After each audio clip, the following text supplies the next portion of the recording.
Oke,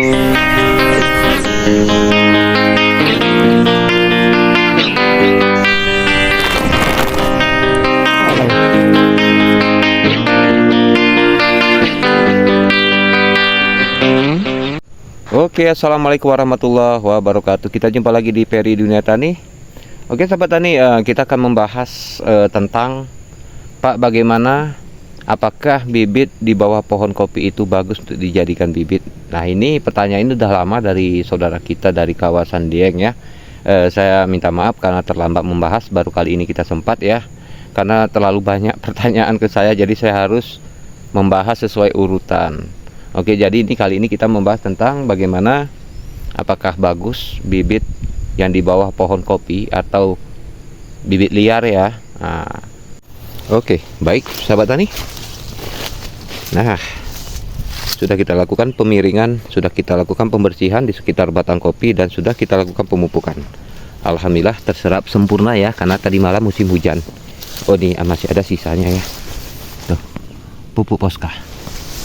Oke sahabat tani, sesuai topik kita akan bahas apakah bibit yang tumbuh di bawah pohon kopi itu bagus dijadikan bibit untuk masa jangka panjang ya.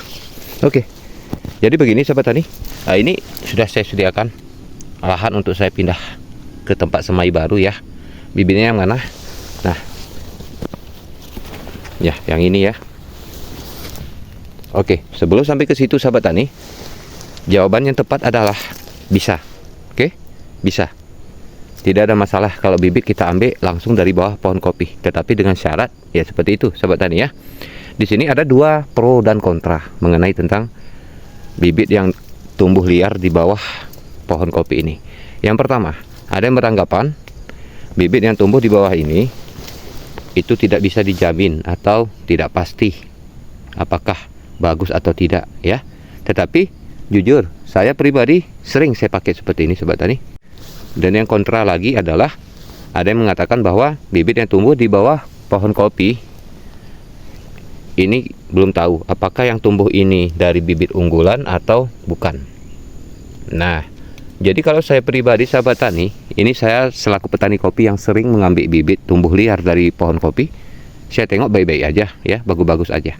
Tidak ada masalah sahabat tani ya. Yang penting sahabat tani perlu tahu dulu, nanti akan saya jelaskan ya. Nah, ini kita membahas kembali masalah kontra tadi.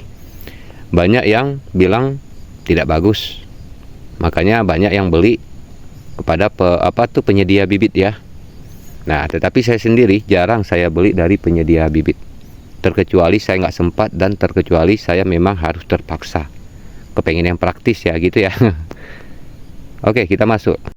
Oke, yang pertama, syarat untuk kita supaya nggak salah memilih bibit yang tumbuh di bawah pohon kopi adalah tengok dari indukannya, berbuah banyak apa sedikit ya. Nah, ini di hadapan kita ini kopi G3, tapi ada yang bilang ini kopi Tekro. Banyak sekali nama-nama kopi ini sahabat tani ya.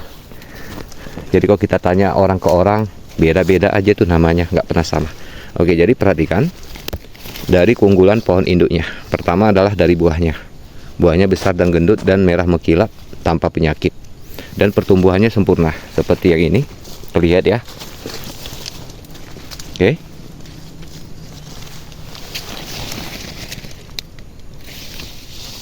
Nah, jadi perlu ditengok induknya. Yang kedua, lihat dari pohon kopi usianya sudah berapa. Jadi perlu diingat sahabat tani, untuk sahabat tani yang tidak tahu, kan pernah itu mengambil buah merah langsung dari pohonnya. Begitu disemai tumbuh, tapi begitu tumbuh membesar mati ujung ya, atau lemah ya gitu. Pohonnya tumbuh dengan lemah, artinya seperti kekurangan nutrisi, padahal ternyata buah indukan yang diambil itu kopinya masih terlampau muda. Nah, jadi bagaimana yang idealnya? Ya idealnya ini di depan kita nih pohon indukannya ini sudah 7 tahun. Jadi sahabat tani kalau mau nyari bibit yang di bawah itu, pohon induknya itu harus berusia 7 tahun. Jangan baru masuk 3 tahun, 4 tahun langsung diambil. Gak percaya, lihat aja.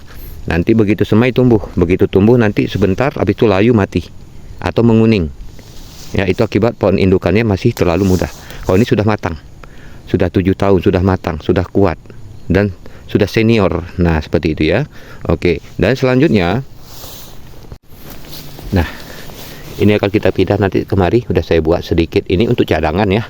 Jadi sesehat apapun tanam kopi, kalau sudah terkena leukosarium, nggak ada obat sahabat tani. Makanya kita butuh persiapan. Jangan berarti karena tanaman kopi kita udah bertanam semua, kita menganggap sepele bahwa nanti nggak ada yang mati. Bakal ada yang mati. Bibit apapun itu pasti mati. Nah, jadi untuk selanjutnya, carilah jenis seperti ini sahabat tani. Nah, ya, akarnya lurus, jangan ganda ya sahabat tani. Ini lurus ya, terlihat ya. Nah, nanti akan kita jumpai ini akar ganda. Nah, ini lurus, bagus. Loh Pak, kenapa harus cari akar yang lurus? Kan gitu ya. Pertama, tanaman kopi yang menghasilkan cabang raja sangat banyak itu ternyata dari akarnya. Kita lihat sahabat tani, ada akarnya dia tuh tunggal, ada akarnya itu ganda, 2 akar. Oke, kita cari ya. Nah, ini 1.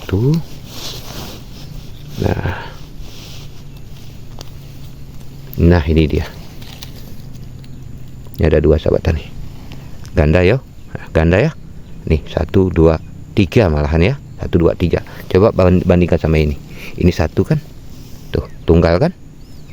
Lempang dia lurus. Nah, jadi seperti ini macam mana Pak? Boleh, silahkan. Tetapi ini banyak menghasilkan cabang raja. Tapi bagi yang kan saya Pak mau pelihara yang cabang-cabang raja, silahkan, nggak ada masalah ya. Oke, habis itu tengok dari penghidupan pucuknya seperti ini, sehat ya. Nah, ini udah bisa.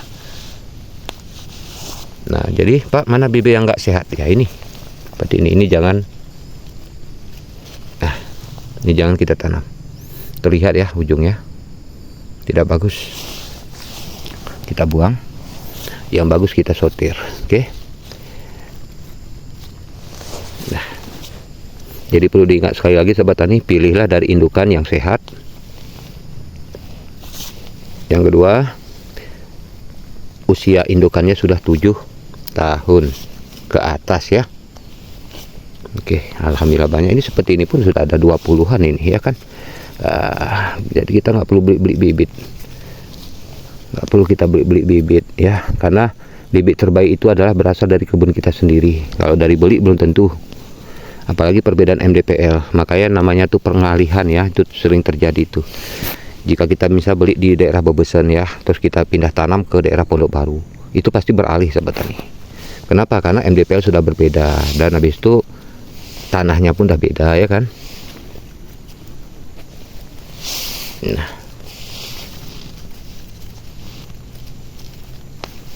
Nah,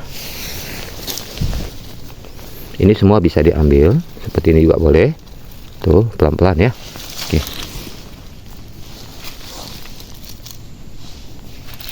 Jadi intinya bisa sahabat tani, bagus ya. Apalagi di masyarakat kami ini banyak seperti ini sahabat tani, banyak mereka lakukan ini. Caranya mudah dan simpel. Tetapi kalau sudah seperti ini sahabat tani, pindah dulu di lahan semai. Tuh, sudah saya siapin ya. Nggak usah besar-besar, karena ini cadangan. Nah, kita pindah dulu. Jadi Pak, kalau kita tanam langsung ke lahan yang luas, bagaimana? Susah nanti. Apalagi pas kita nanti membabat ya, atau menyemprot, mengurus gulma-gulma, pasti kena ini. Kenapa? Karena terlalu pendek masihnya. Terlalu pendek. Tapi kalau sudah tinggi nanti sekitar sejengkal 2 jengkal, atau sekitar usia idealnya 6 bulan, nah itu lebih mantap ya kan. Oke. Nah, oke. Ini karena saya satu tangan jadi agak susah kali ya sahabat tani.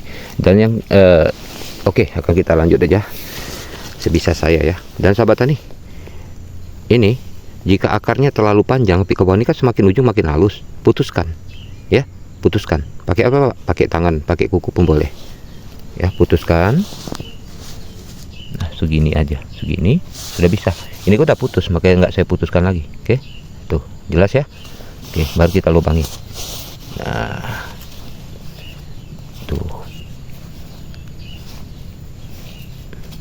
Oke, pasang lagi sahabat tani. Nah, ini udah putus semua ini. Nah, kita atur jarak.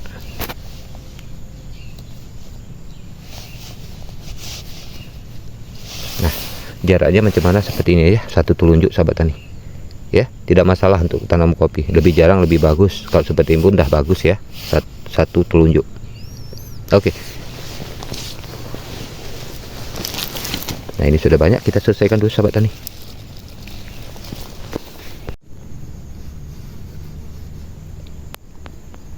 Oke.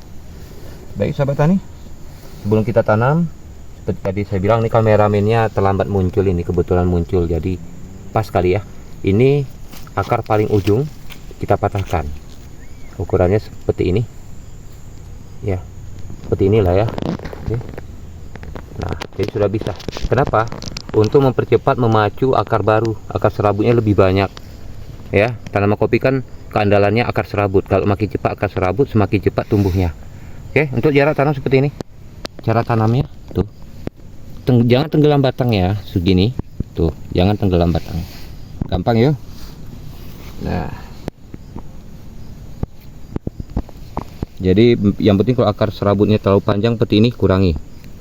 Oke, putus ya.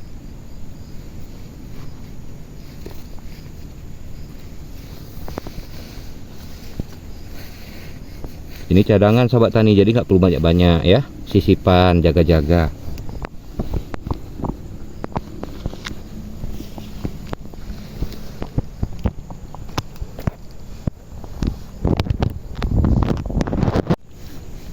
Oke, baik sahabat tani, selesai ya. Ini ada sekitar 5, 10, 15, 20, 25, 30 ya. Oke, jadi seperti itu aja, simple, tidak ada yang sulit. Jadi ini sudah benar caranya. Tentang masalah pro dan kontra itu kembali kepada pribadi sendiri. Ya, namanya manusia prinsip berbeda-beda ya, cara berpikir berbeda-beda. Tapi saya sendiri ini udah pengalaman, udah sering saya lakukan.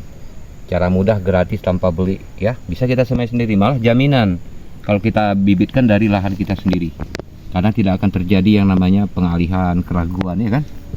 Nah, oke sahabat tani, sekian dulu, semoga berguna, termotivasi dan bermanfaat untuk sahabat petani kopi pemula dimanapun Anda berada ya. Sukses terus dan semangat terus. Assalamualaikum warahmatullahi wabarakatuh.